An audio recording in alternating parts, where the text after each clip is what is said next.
The next chapter of HBO's iconic series is dropping the sex, and that's the least of its problems considering the terror and depression the world was subjected to last week. This weekend's news of a Sex and the City revival on HBO Max should have felt like a gift.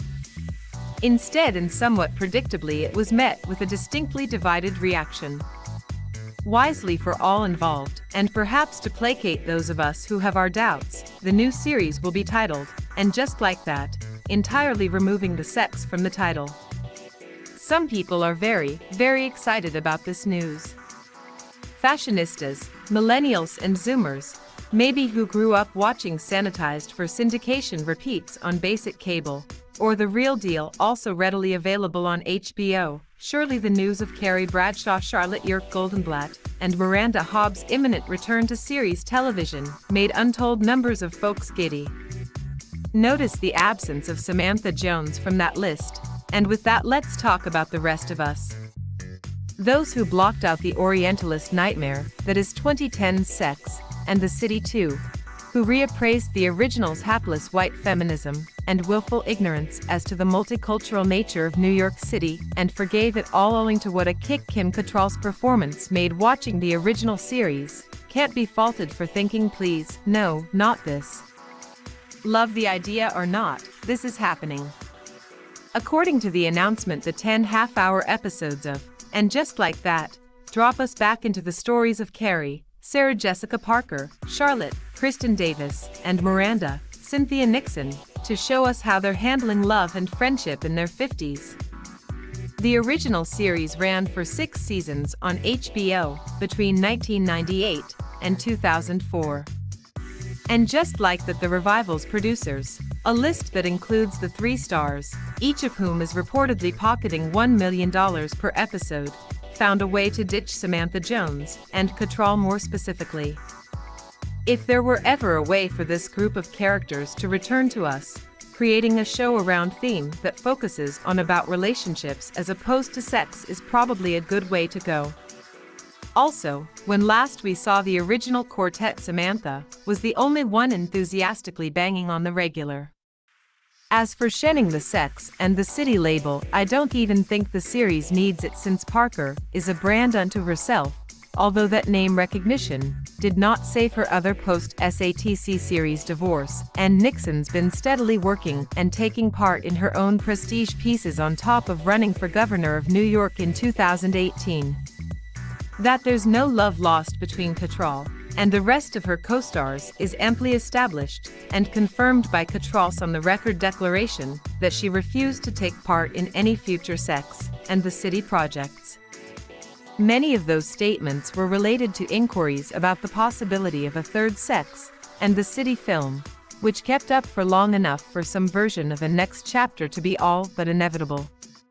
Plus, with entertainment corporations eager to populate their streaming services and lure subscribers with familiar titles and brands, there's a solid business case for HBO Max to pick up a Whatever Happened To version of Sex and the City. In a timeline that has seen a respectable revival of Saved by the Bell, and a mixed, but mostly enthusiastic reception for the L Word, Generation Q, the only thing stopping SJP and her fellow stars and executive producers, including Michael Patrick King, from moving on with the franchise was a halfway decent premise, and the remaining stars' desire and availability. Sex and the City remains the gold standard among series about adulting, and is more familiar to younger generations than most series. Shows targeted at younger viewers such as girls reference Carrie Bradshaw's adventures, and the character was entrancing enough to have yielded 2 seasons of the Carrie Diaries, a fantasy of what she was like as a teenager. Plenty of room exists for those stories featuring women living vibrant lives over the age of 50 beyond the odd basic cable entry, and this is said with the utmost reverence and affection. The Golden Girls, done well and just like that, could turn out to be a worthy inheritor to that beloved classic series and provide women additional fantasy character archetypes to emulate as we mature. We get why And Just Like That is happening. It's the handling of the premise that makes me skeptical. That refers to Sex and the City 2, which again, yikes. King wrote, directed, and produced both films, and his other notable and recent efforts include Two Broke Girls and AJ and the Queen. If you've endured the terrible writing on those shows you would be worried about, and just like that, too. What hope a person might dare to have here rests in the executive producer titles Parker Nixon and Davis share with King. One can only hope that they include some measure of creative control. Besides, despite its multiple sins, the second movie left Carrie, Miranda, and Charlotte in a place where their stories could continue. Miranda ditched the workplace that didn't respect her voice and found one that did. Charlotte began discovering a way to carve out time and space for herself in the marriage.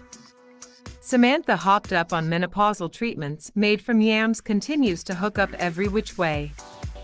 Carrie and Big Chris Noth found a way to settle into their marriage without losing their individual identities and still figuring out that they have to work on the sparkle for the rest of their lives. She also kept her iconic apartment to give her space to work and provide storage space for her old couture, meaning that while she never became the old woman who lived in her shoes, as she once worried about aloud, she married a man wealthy enough to provide her stilettos and such with rooms of their own. Not at all what Virginia Woolf imagined when she floated that concept. There's open road and characters with strong legs here, which gives a person reason for higher hopes than might accompany other announced revivals, including a proposed return for True Blood, which looked thoroughly staked by the time it ended, and Dexter, whose revival Showtime also confirmed, and will resume the stories of Michael C. Hall's serial killer in New York State. That show has a terrible finale to atone for, but so did The L Word, and its resurrection fared well enough with viewers. That show's audience has a share of crossover with SATC, making is easily predictably that, and just like that, will emerge as a hit regardless of how well it continues these tales of Mr. Big and Carrie's City.